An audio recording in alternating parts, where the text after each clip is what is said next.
So yun guys, so meron tayong tanggap electric fan, stand fan, Asahi. So classic style to. So testing natin.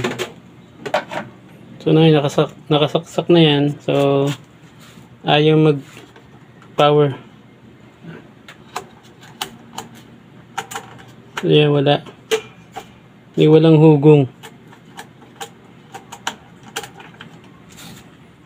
So wala siyang power. So check natin. Buksan natin. So yan, baklas na natin yung pinaka-screen niya.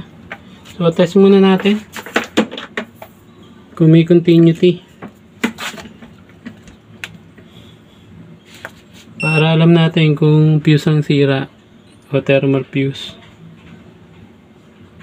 So yan.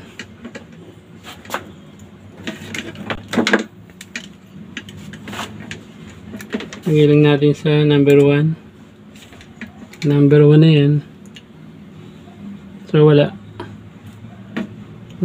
response. Number 2, number 3, so wala.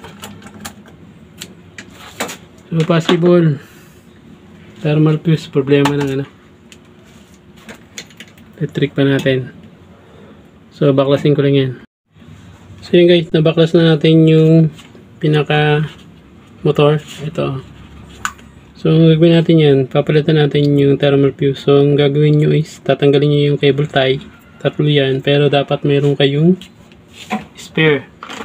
Kamalit. At mayroon kayong kamalit na cable tie. So yan.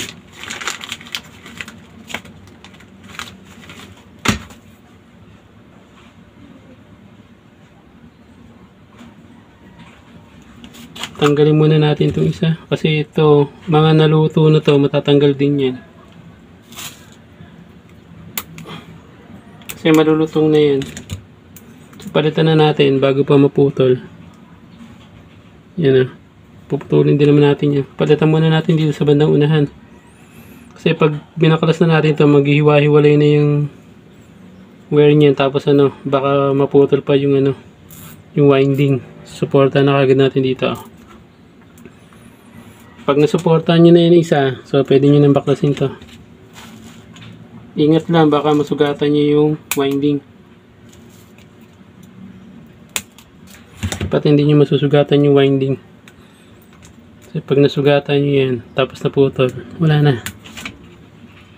Timanaw, palit na kayo motor. Dali natin itong insulator.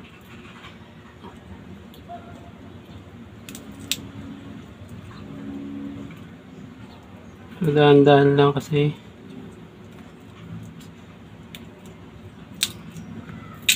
yan.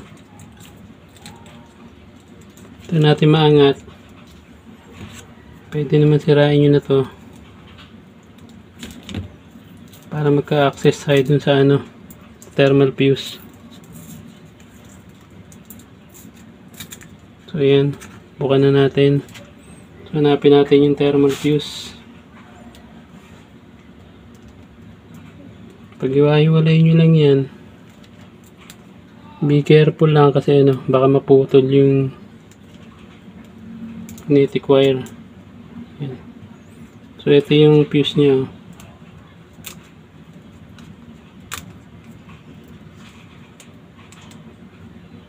Ito yung thermal fuse. Ito malapad na to.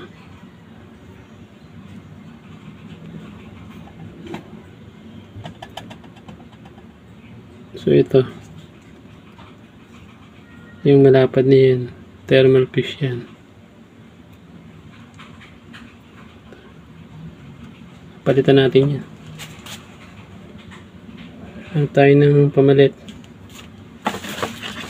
Wag na i-jumper to para lang gumana electric fan kasi pwedeng masunog yan. Pwedeng masunog yung motor, sayang.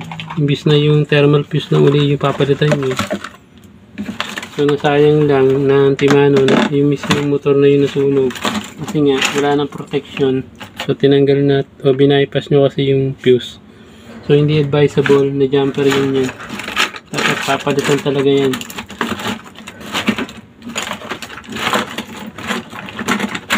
Yeah, ihahanapan ko muna ng kapalit. Hinahanap ko pa kasi. So ito guys, nakakuha na tayo ng pumalit. Ito. Thermal fuse. So ito yung papalitan natin. So cut nyo lang yan. Or i-test muna natin.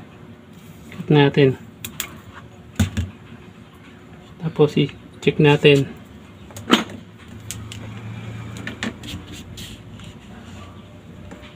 Para mapakita natin na sira talaga. Mabasa tayo continuity tayo. Ayan.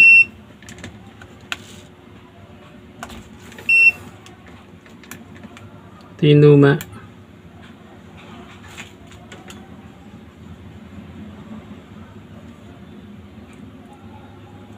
So yan open. So walang reading. So ito yung bago.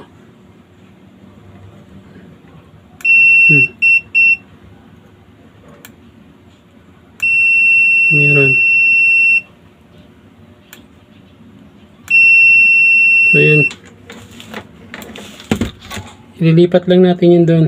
Yung pinutol natin, dudukso lang natin yun dito. Tapos final test tayo. So after yung nakabit ko na yan. So after yung makabit yan, ilalapat nyo ulit dito sa may winding. Ayan. Ayan. Kasi para mapagka nag-overheat yung motor, so bibigay ulit yung ating thermal fuse kasi para ma-heat niya yung maano niya yung init ng motor, then ma-heat niya yung limit. So masisira yan. So hindi masusunog ang motor. Dapat nakalapat yan sa winding. So ilalapat nyo lang yan. So saka nyo lagyan ng saka nyo ibalik yung insulator tapos lagyan nyo ng cable tie. Ayan. So pa-final fix ko na. So yun guys, okay na yung ating basahin na